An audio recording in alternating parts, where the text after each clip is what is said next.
Olá, seja muito bem-vindo, muito bem-vinda ao Papo de Especialista. Começando agora neste programa que é uma parceria entre a PUC Paraná Campus Londrina e a nossa amada Rádio Alvorada, FM 106.3, a rádio da família. Lembrando que você pode acompanhar também este programa e podcast a partir de agora também pelo YouTube. É só procurar lá Rádio Alvorada Londrina ou digitar youtube.com/Alvorada Londrina e ainda pelo Spotify. Ou seja, são muitas maneiras de você acompanhar o nosso Papo de Especialista. Eu sou Ana Nery, faço companhia para você a partir deste momento e convido você a compartilhar, ligar para mais alguém para acompanhar este programa que será de muito aprendizado.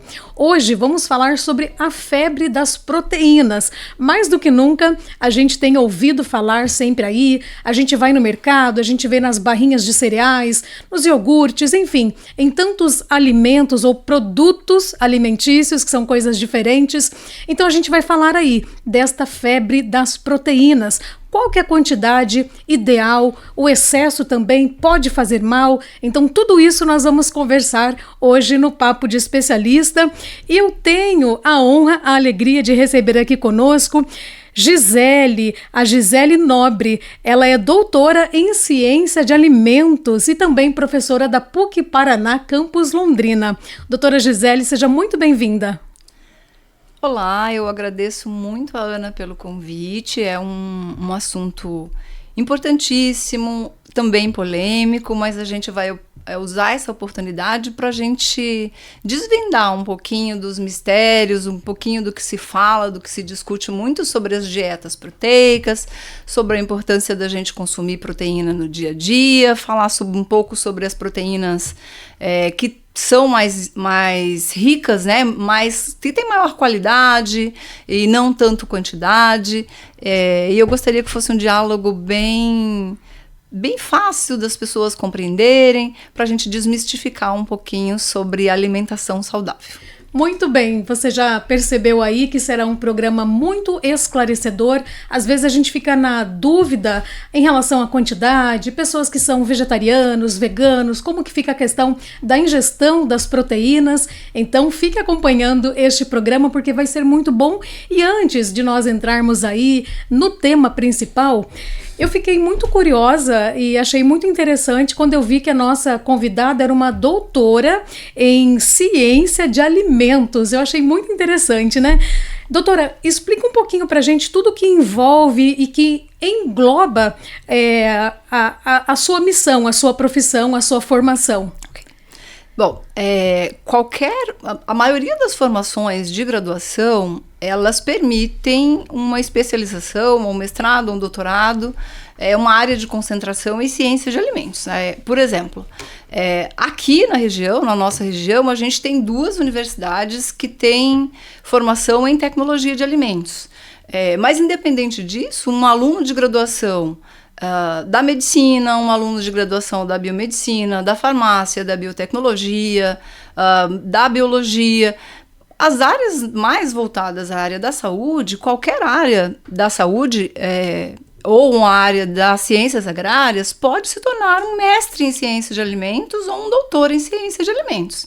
Basta para isso fazer um mestrado ou uma especialização, um mestrado ou um doutorado na área. E além das ciências de alimentos, a gente tem mestrados e doutorados nas melhores universidades do país, tanto em ciência de alimentos quanto em tecnologia de alimentos.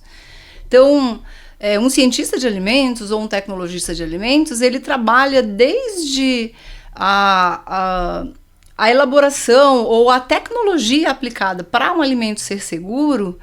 Quando a gente fala em segurança de alimentos, a gente pensa em microbiologia de alimentos, né, os micro-organismos que compõem o alimento num processo de fermentação, por exemplo, na fermentação para produzir, por exemplo, cerveja, ou numa fermentação para produzir iogurte, para produzir vinagre. Então, tudo isso envolve tecnologia. O processo tecnológico, nesses casos, é um processo fermentativo. Mas, por exemplo, um leite pasteurizado, um leite da caixinha que é esterilizado também é uma tecnologia.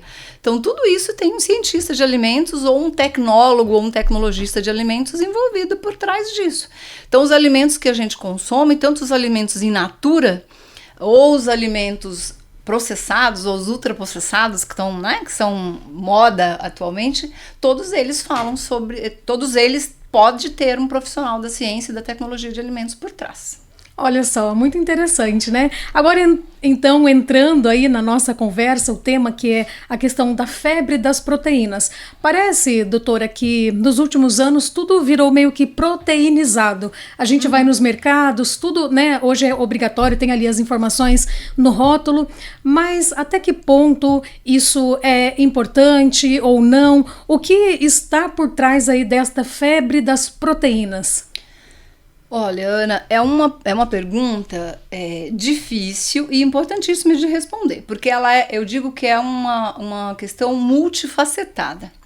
Então, eu acho que essa febre atual, ela vem principalmente por 3 motivos.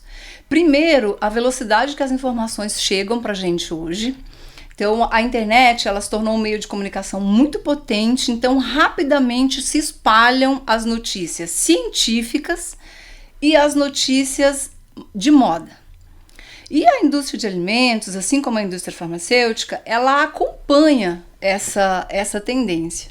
Então, o que a gente tem hoje é uma questão de modismo, e que é muito acompanhada por essa velocidade de informação, velocidade da informação que chega ao consumidor, e também por uma consciência da gente como consumidor de ter uma alimentação mais saudável, de associar alimentação, modo de vida, saudabilidade e longevidade. Então, esses 3 pilares no meu entendimento, que norteiam essa febre para os alimentos mais proteicos, mas isso tem prós e contras e a gente vai discutir um pouquinho sobre isso. Isso mesmo, ao longo do programa a gente vai esclarecendo. Agora a doutora vai explicar para a gente aí, de forma simples, para o nosso pessoal de casa entender, né, doutora, qual que é realmente o papel da proteína no nosso corpo, no nosso organismo, qual papel ou quais papéis elas desempenham? Olha, todos nós precisamos de proteínas na alimentação, né? A proteína, eu costumo dizer que a proteína é uma molécula muito complexa, né? Muito grande, mas ela é formada por pequenos bloquinhos, né? E esses bloquinhos são os aminoácidos, né? Que vão dar origem a muitas outras moléculas que são importantes no nosso organismo. Por exemplo, proteínas são enzimas. Proteínas também são hormônios. Proteínas também compõem o nosso músculo, proteínas compõem o nosso cabelo, compõem a nossa pele, mas compõem substâncias de transporte, por exemplo, o nosso sangue, a hemoglobina é um tipo de proteína que transporta o oxigênio para diferentes locais no nosso corpo. Então, só para a gente ter uma dimensão de que quantidade, de quão vasta são as aplicações, né, e as características que cada proteína tem no nosso organismo. Então, a gente tem uma diversidade de proteínas e todos nós precisamos delas. Então, por isso, elas são muito importantes. Doutora, e essa busca exagerada que nós temos visto aí por alimentos hiperproteicos, isso pode gerar um desequilíbrio nutricional no nosso corpo, o que é em excesso também, né, pode acabar fazendo mal? Sim. Então, como eu comentei anteriormente, as proteínas, elas são importantes, nós precisamos consumir. Mas na mesma maneira, a gente também precisa do consumo de carboidrato e a gente também precisa de consumo de gorduras. Então, é o que a gente classifica como macronutrientes. Então, a gente precisa de carboidrato, precisa de proteínas e a gente precisa também de gorduras. E um indivíduo, por exemplo, Ana, que tenha já uma predisposição genética para ter, por exemplo, uma doença renal, quando ele ingere um excesso de proteína, ele vai sobrecarregar o rim. E claro que isso a gente está falando numa quantidade muito excessiva. E aí isso pode implicar em consequências ruins para a saúde dele, tá? Nós vamos falar um pouco mais sobre quantidades, requerimento nutricional com relação à quantidade de proteínas. Mas o que eu posso dizer é que a nossa dieta brasileira, convencional, arroz, feijão, bife, salada, ela supre a quantidade de proteínas que a gente precisa. Muito bem, doutora. Por isso, olha, o quanto é importante nós termos conhecimento, por isso que este programa traz sempre informações esclarecedoras para você e vai continuar trazendo no próximo bloco. Será que a gente tem realmente consumido a quantidade correta de proteína ou a gente tem se deixado levar aí pelos modismos da internet? A doutora Gisele Nobre está aqui para nos explicar sobre isso, tá bom? Então não saia daí, o Papo de Especialista volta já.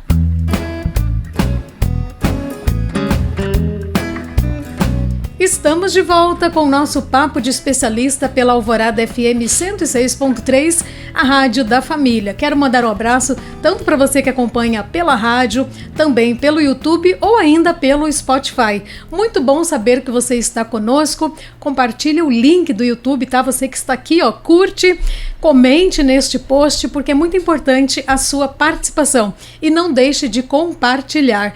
Estamos conversando hoje no Papo de Especialista sobre a febre das proteínas. E a nossa convidada é a doutora Gisele Nobre. Ela é doutora em ciência dos alimentos. Olha só, né? Tem toda uma propriedade para falar sobre o nosso tema de hoje. E ficou uma perguntinha pendente aqui do bloco anterior. E essa pergunta aí, especialmente para as mamães que têm filhos, que muitas vezes, né, tem toda aquela preocupação em montar ali o lanche, a lancheira das crianças, levar para a escola. Então, doutora, os produtos ultraprocessados com adição de proteína, por exemplo, biscoitos, as bebidas, né, barrinhas de cereais, são realmente eficazes ou o marketing aí fala mais alto que a nutrição? Olha, Ana, o que eu recomendo sempre? Eu acho que uma missão importantíssima para todos nós, para as mães, até para as crianças aprenderem, é uma missão muito simples. É a gente aprender a olhar o rótulo de um alimento. E isso não tem segredo. Então, quando a gente olha o rótulo de um alimento, qualquer que seja ele, ali tem a composição de carboidrato, composição de proteína, composição de gorduras que aquele alimento tem. Então, se eu estou preocupada em consumir um alimento proteico, uma alta quantidade de proteína, eu preciso aprender a olhar o rótulo. E aí uma coisa genérica, uma informação geral assim que serve para todos, mais importante do que a gente consumir alta quantidade, é importante a gente consumir alta qualidade. E quando a gente fala de proteínas e de carboidratos, quanto menos embalagens houver, melhor. Por que isso? É claro que tem suplementos alimentares, que tem dietas direcionadas para indivíduos que têm uma necessidade nutricional diferente em decorrência de algum estado de saúde, e ele vai precisar de uma dieta direcionada. Mas a população, de maneira geral, a população saudável, consumir uma dieta natural, alimentos naturais, é o caminho mais seguro para uma alimentação saudável. E aí, quando a gente fala em proteína, o seu café da manhã contendo leite, derivados de leite, contendo o pão de cada dia, contendo ovos de preferência, enfim, que são proteínas que têm tanto leite, quanto carne, quanto ovos, são fontes de proteínas de altíssima qualidade, que a gente diz que são proteínas de alto valor biológico. E isso acontece em alimentos embalados também. Mas os alimentos embalados, às vezes, eles vêm escondido por trás ali uma alta quantidade de carboidratos, uma alta quantidade de carboidratos simples e uma alta quantidade, principalmente, de sódio, que a indústria de alimentos hoje, na verdade, que o Ministério da Saúde tem se preocupado muito, que é o motivo dos rótulos hoje de alimentos terem uma lupinha. Vocês já devem ter observado lá que os rótulos de alimentos atualmente, eles têm uma lupinha ali para indicar quantidade de açúcar adicionado, que são carboidratos, quantidade de sódio adicionado e quantidade de gorduras saturadas, que são as gorduras que não são benéficas para a nossa saúde em alta concentração. Então, para o consumidor comum, é difícil entender esses termos. Mas se a gente olhar o rótulo, a gente tem sempre um bom acompanhamento de que tipo de proteína que a gente está consumindo, que quantidade de proteína está consumindo. E o mercado usa isso a seu favor. Então não adianta eu colocar no mercado um alimento rico em proteína, mas ele ter ali um alto conteúdo de carboidrato simples e um alto conteúdo em gordura saturada, por exemplo. Então, o mercado reposiciona esse produto no mercado, ele vem com uma característica como se ele fosse um alimento funcional, um alimento benéfico, e na verdade ele não é. Por isso que a gente diz que uma proteína de origem natural no alimento preparado em casa é uma fonte muito segura. Perfeito. Falamos aqui, né, doutora, dos alimentos aí ultraprocessados, esses que a gente vê ali no supermercado. E a senhora explicou da importância das proteínas, aí carne, ovo, leite, peixe, frango, enfim. Para a gente saber mais ou menos aí, existe uma quantidade diária, mesmo dessas proteínas, que são as proteínas animais, porque elas em excesso também pode correr o risco de fazer mal? Ou como saber ali, fazer esse cálculo mais ou menos daí da quantidade ideal? Sim, existe sim. Olha só. O que a gente costuma dizer? O Ministério da Saúde recomenda, a Organização Mundial de Saúde também, vários órgãos reguladores de saúde no Brasil e fora do Brasil, a gente tem uma métrica, né? A gente tem um direcionamento. Por exemplo, o indivíduo que a gente diz que é um indivíduo sedentário, um indivíduo que não faz nenhum tipo de atividade física, um indivíduo adulto saudável, 70 quilos.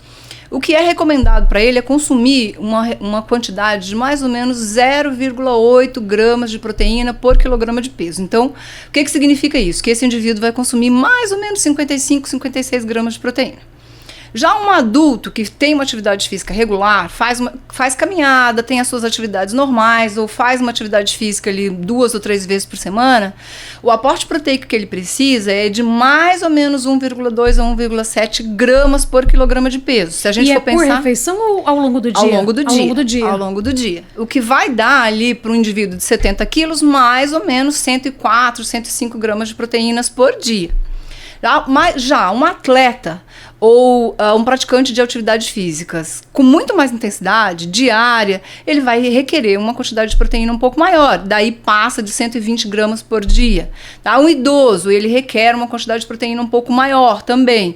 Por quê? Por causa das necessidades fisiológicas que a gente tem. Então, existe sim uma quantidade de proteína recomendada ao longo da vida, em cada estágio que a gente faz, dependendo do nosso modo de vida também.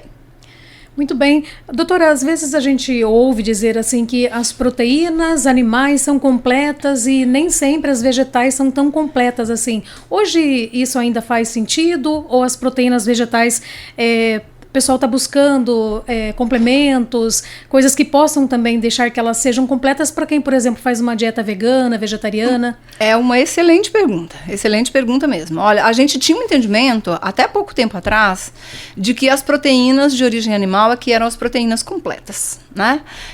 Por que a gente fala isso? É por causa da qualidade e da diversidade de aminoácidos que essas proteínas têm.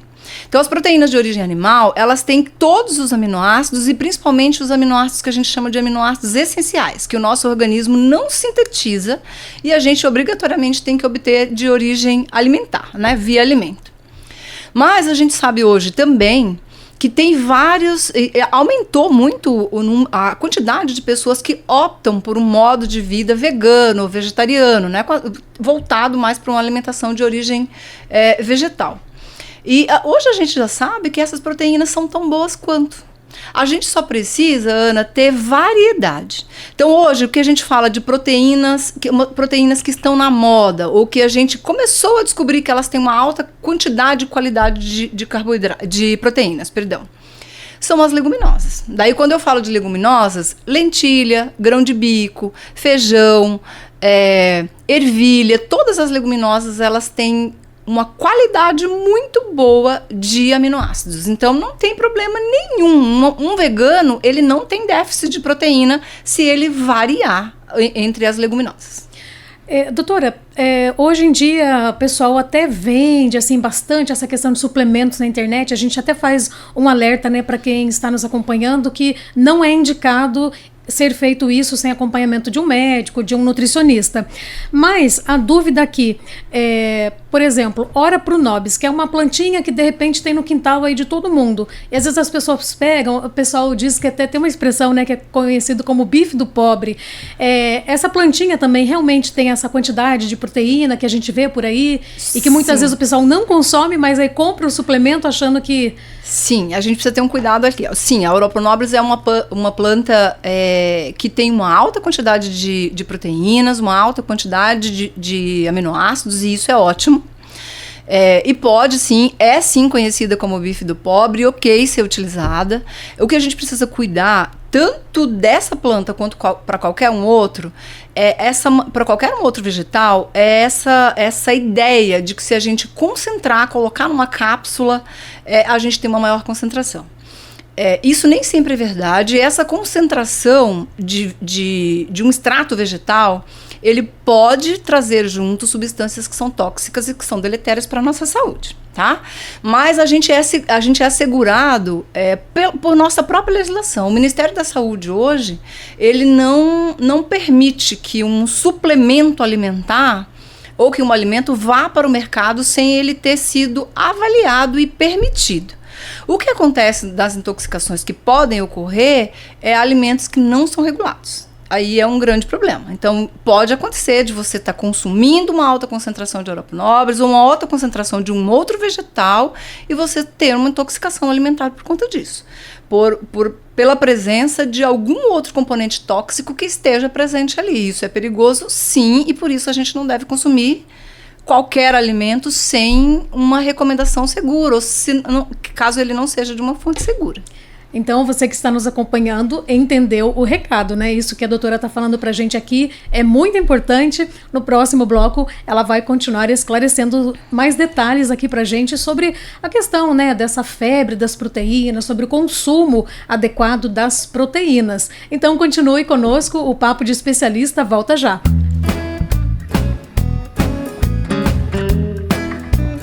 Você está acompanhando o Papo de Especialista e no podcast de hoje estamos falando sobre a febre das proteínas, mas entendendo de fato aí a importância dela na nossa alimentação, entendendo o que é correto, o que não é correto, o que a gente precisa estar atento, ter cuidado com modismos aí que a gente acompanha na internet.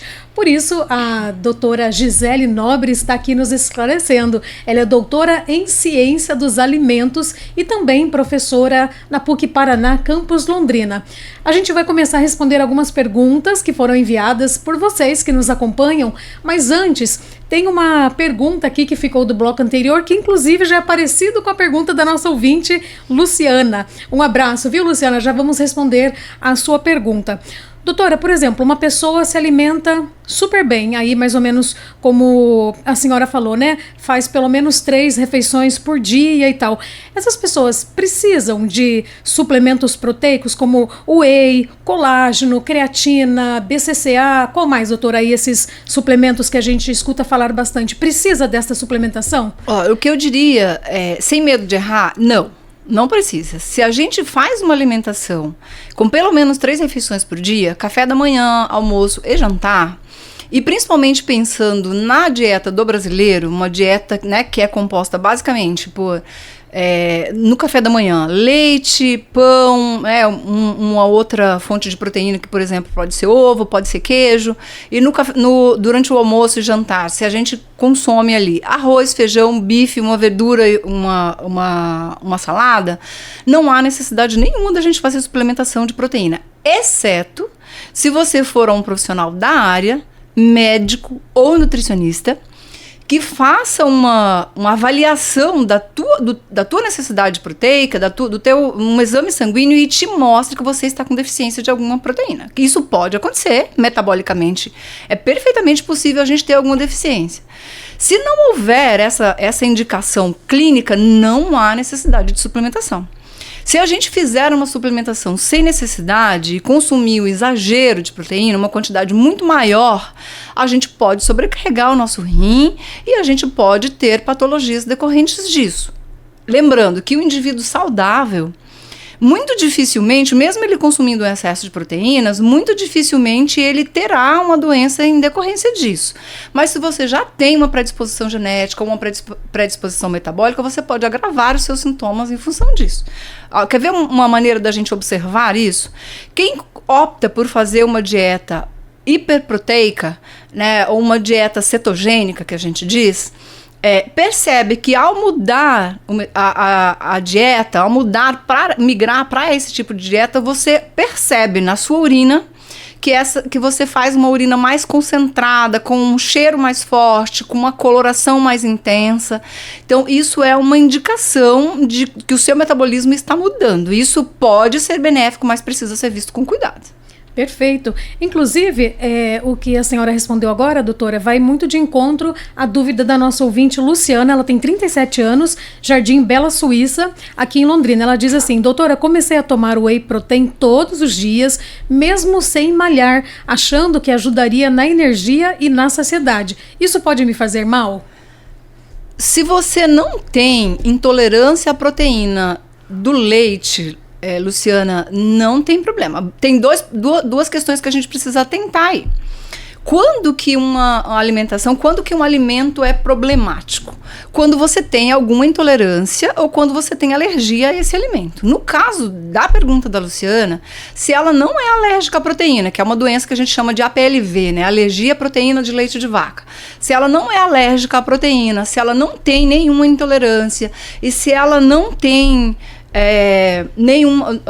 por exemplo, se ela não tem uma deficiência de produção de lactase, né, de uma intolerância à lactose, nenhum problema. Só que ela precisa tomar cuidado com a quantidade de whey que ela está consumindo. Porque o whey é uma proteína super da moda e muitíssimo bem estudada. Então o whey é muito tranquilo da gente recomendar, porque não há contraindicação, exceto se o indivíduo tem alergia à proteína de leite de vaca e se ele tem intolerância à lactose. Muito bem. E o Carlos Eduardo, da cidade de Cambé, também está participando conosco. Ele tem 51 anos, doutora, e ele diz assim: sou vegetariano e sempre ouço que a minha dieta é pobre em proteínas. Quais são as melhores opções de alimentos vegetais que realmente podem suprir essa minha necessidade? É uma ótima pergunta também. A gente falou disso, acho que um pouquinho no bloco 2. Isso. Olha só. Hoje, Carlos Eduardo, a gente tem ótimas referências para o consumo de proteínas de origem vegetal. As leguminosas, elas são as proteínas que a gente fala agora, a gente costuma dizer na tecnologia de alimentos, que são as proteínas do futuro. Porque são sementes, né, que têm uma alta concentração de proteínas, né? A gente consome aí mais ou menos, grão de bico, lentilha, ervilha e feijões, variedades diferentes de feijão. A gente tem ali aproximadamente em torno de 7 a 9 gramas de proteínas por 100 gramas de alimento. Então, o que eu recomendo para você? Não existe esse medo de a tua dieta ser pobre em proteína. Varie entre as proteínas. Quer ver, nos vegetais, a gente tem uma fonte extremamente rica em proteínas muito importantes e muito boas, que é a soja.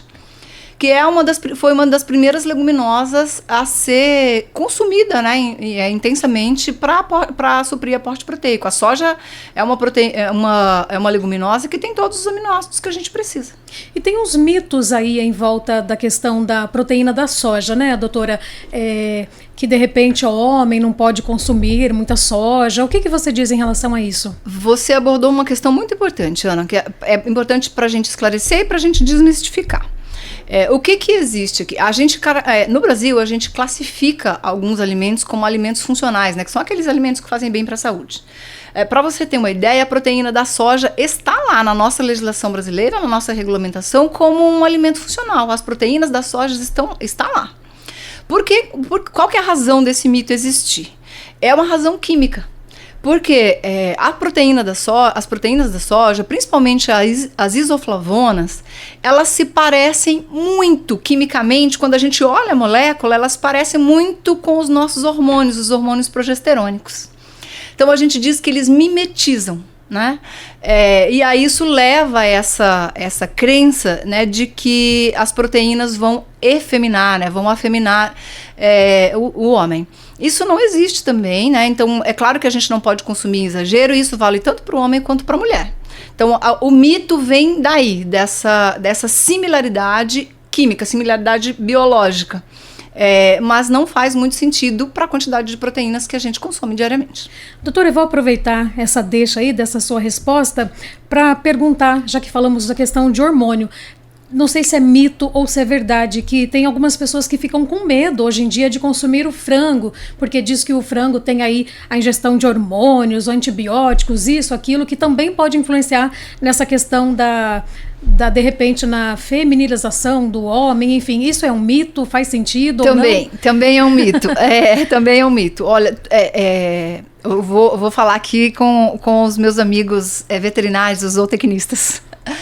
O manejo animal hoje, o manejo de ração, é claro que a cadeia de produção, a cadeia frigorífica de produção de aves, ela hoje, o agronegócio no Brasil e principalmente no Paraná é extremamente moderno hoje e muitíssimo produtivo, né?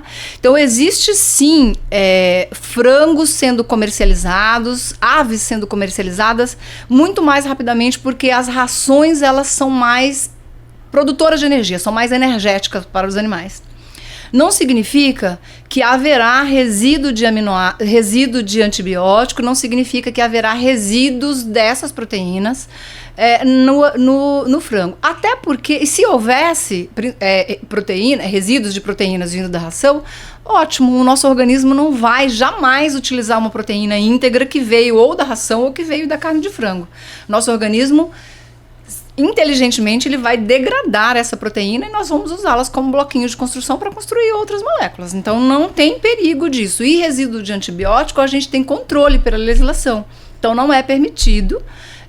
A Anvisa monitora isso muito bem. Então as carnes que estão no mercado, elas são seguras. Tá? Não precisa a gente se preocupar, exceto se a gente consumir carne clandestina. Perfeito, olha, nós estamos ouvindo uma doutora em ciência dos alimentos falando aqui conosco. Doutora, já está encerrando este bloco, mas ainda dentro dele, para não levar para o próximo.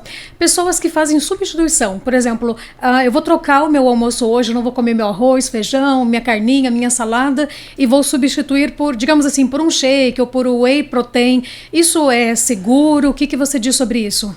Eu sempre falo, Ana, que olha, não houve tempo, não tive tempo na minha logística e preciso fazer isso. Ótimo, é muito melhor do que você entrar num estado de fome, num estado de jejum.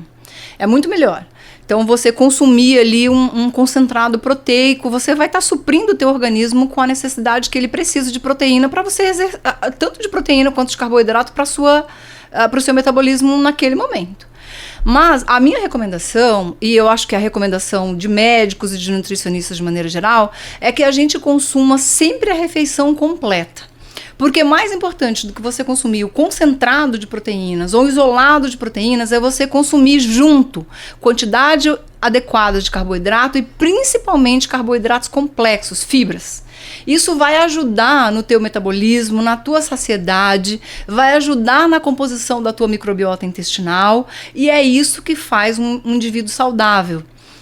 A gente variar, a gente ter uma variabilidade. É variabilidade que traz saudabilidade, não concentração. É aquilo que eu disse antes. Qualidade é muito mais importante do que quantidade. Muito bem. Nossa, que aula, meu Deus. Olha, falando em microbiota intestinal, eu quero lançar um desafio aqui para a doutora Gisele, para ela vir um dia fazer um programa somente sobre isso, falar do nosso intestino ali, falar o intestino também como nosso segundo cérebro, que a gente escuta falar bastante também. Fica o desafio, viu, doutora? Você volta para conversar com a gente? Desafio aceito. Esse programa vai ser demais. Olha, já estamos quase encerrando o nosso programa, tem mais um bloco, daqui a pouquinho a doutora Gisele volta para a gente reforçar a importância de uma alimentação saudável e tirar aí as nossas últimas dúvidas, tá bom? Não saia daí, o Papo de Especialista volta já.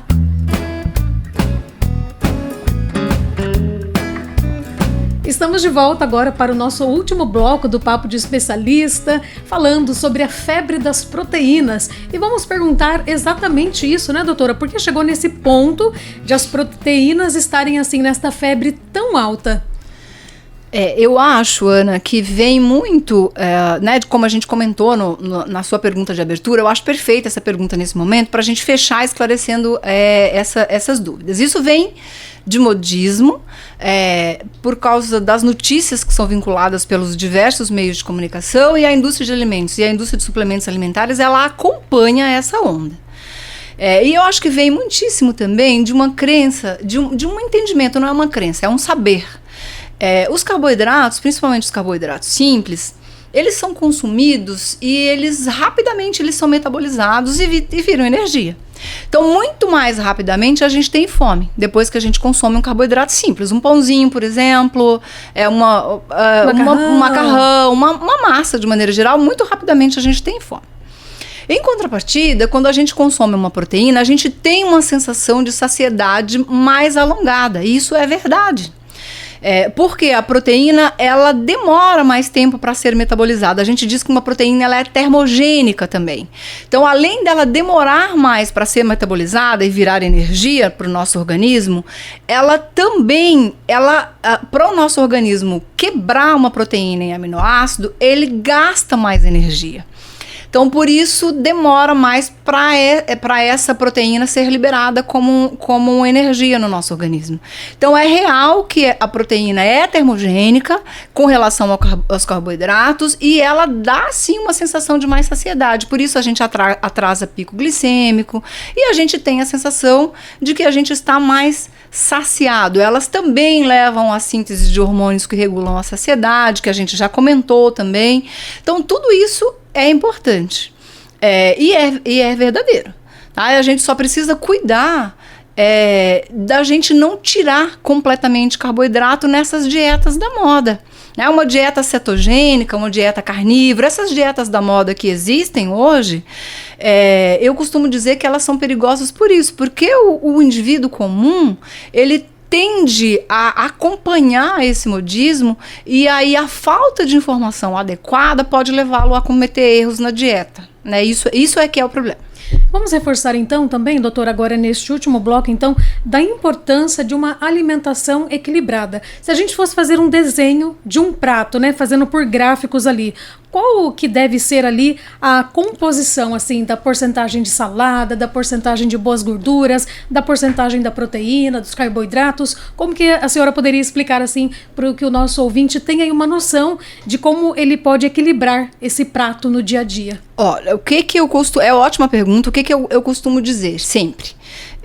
A gente precisa de variabilidade. Então, de maneira geral, a gente deve consumir 40% a 60% de carboidrato, ali em torno de 20% de proteína. Não se esquecer que o carboidrato é muitíssimo importante, que seja um carboidrato complexo, um carboidrato complexo rico em fibras. Por exemplo, doutora? Grãos integrais, farinhas integrais, muita salada. As saladas, elas são ricas em fibras, porque isso vai atrasar a liberação de glicose no nosso sangue, que a gente diz que vai atrasar o pico glicêmico. Isso vai trazer uma sensação de saciedade melhor, a gente vai comer menos e a gente não vai deixar faltar energia para o nosso organismo. A batata doce entra aí também? Tem aquela galera do frango com a batata doce, né, doutora? Exatamente. Por quê? Por que trocar uma batata doce por um pãozinho francês, né? 50 gramas de pãozinho francês, 50 gramas de batata doce. Porque o pãozinho francês, ele tem ali, qual que é a fonte de energia ali? Amido, uma molécula simples, muito simples, que as nossas enzimas vão hidrolisar rapidamente e liberar como energia.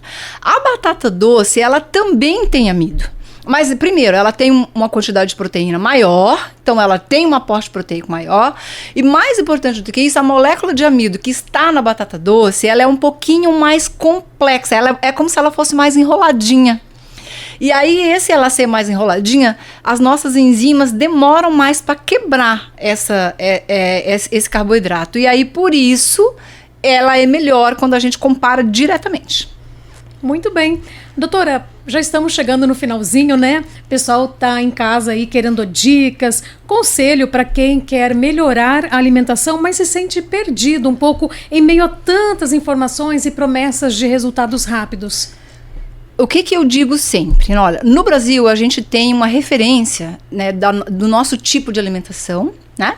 Então eu digo que o nosso combinado, nosso pratinho, arroz, feijão, carne ou ovo, leite e salada é excelente para nós suprirmos tudo que a gente precisa de aminoácidos, com relação a carboidrato, com relação a proteína, com relação a lipídios, né? Então, ok, nós estamos bem. Aí o que me preocupa muito são as dietas na moda, né? Aí agora a gente está na dieta mediterrânea. Agora a moda é dieta cetogênica, né? Uma dieta hiperproteica.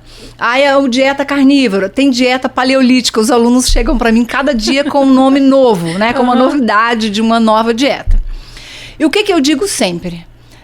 Não entre em modismo, porque modismo quase sempre, quando ele é muito novo, a gente corre muito risco de não ter evidência científica, de não ter evidência clínica de que aquilo realmente faz bem. Mas como a população, de maneira geral, não tem acesso a uma busca na literatura, olhar para um prato e ver nele pelo menos 5 cores é uma excelente dica. 5 cores no prato. Então, 5 cores no prato. Aí a gente pensa no nosso prato do dia a dia, no nosso prato do brasileiro. A gente tem tranquilamente isso. A gente tem o verde dos vegetais folhosos, a gente tem a carne vermelha, ou a gente tem o ovo com 2 cores ali, né? A gente tem o arroz com uma coloração também, a gente tem também uma leguminosa. Olha só, a gente pensar no nosso combinadinho arroz e feijão, que é muito nosso, por exemplo, o feijão é uma leguminosa que tem todos os aminoácidos que a gente precisa, mas ele por exemplo, o feijão é pobre em metionina e em cisteína, que são 2 aminoácidos importantes. Mas o arroz é riquíssimo nesses 2 aminoácidos.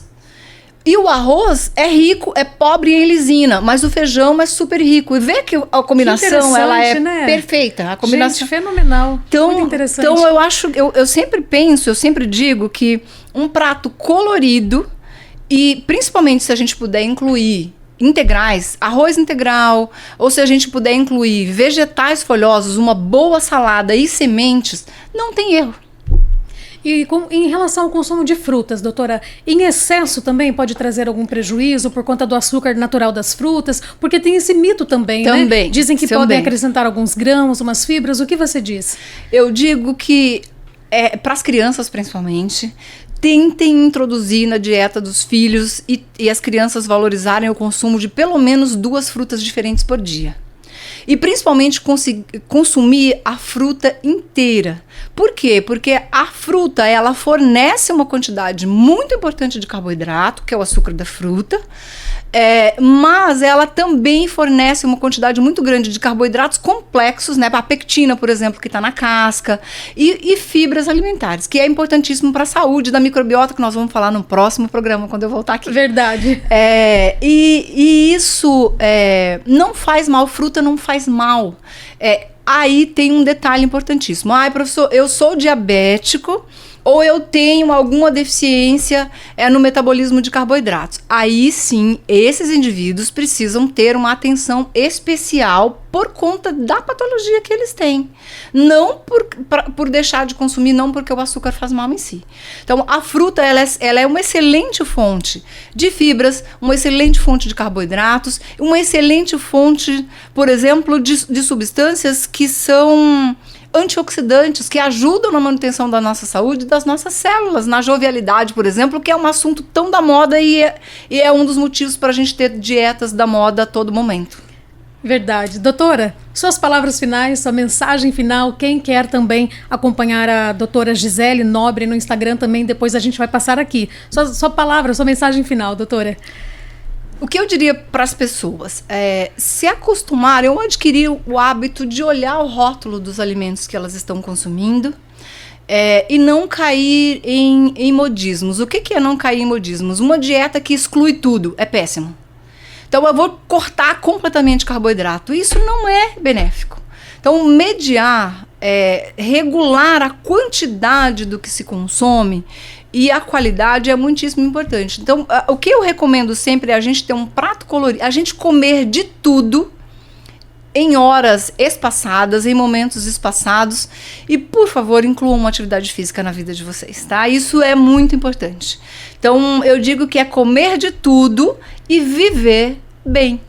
Equilíbrio, gente, é a chave para tudo nessa vida. Olha que maravilha, né? Hoje nós entendemos que a proteína, ela é essencial na nossa vida, mas não é e nem pode ser sinônimo de exagero, não é mesmo? Então a alimentação equilibrada continua sendo esta chave para a nossa saúde, também para o nosso bem-estar, e a ciência mostra o cuidado que deve vir sempre antes de qualquer moda, tá bom? Resumindo, foi isso que nós conversamos ao longo deste programa tão especial com Gisele Nobre, ela que é cientista, doutora em ciência dos alimentos, olha só, hein? E ela tá também lá no Instagram, quem quiser acompanhar, Gisele com 2 L's, tá? Gisele, aí tem o underline, depois Nobre, mais um underline, Costa. Gisele com 2 L, Nobre Costa. Você pode seguir lá a doutora no Instagram, tá bom? Quero agradecer o seu carinho, a sua audiência em mais este programa que foi tão esclarecedor. Agradecer ao Everton conosco na direção, na gravação deste podcast e a toda a equipe da Rádio Alvorada. A doutora então vai voltar numa próxima oportunidade falando tudo sobre a microbiota intestinal, tá bom? Um assunto que você vai gostar muito também.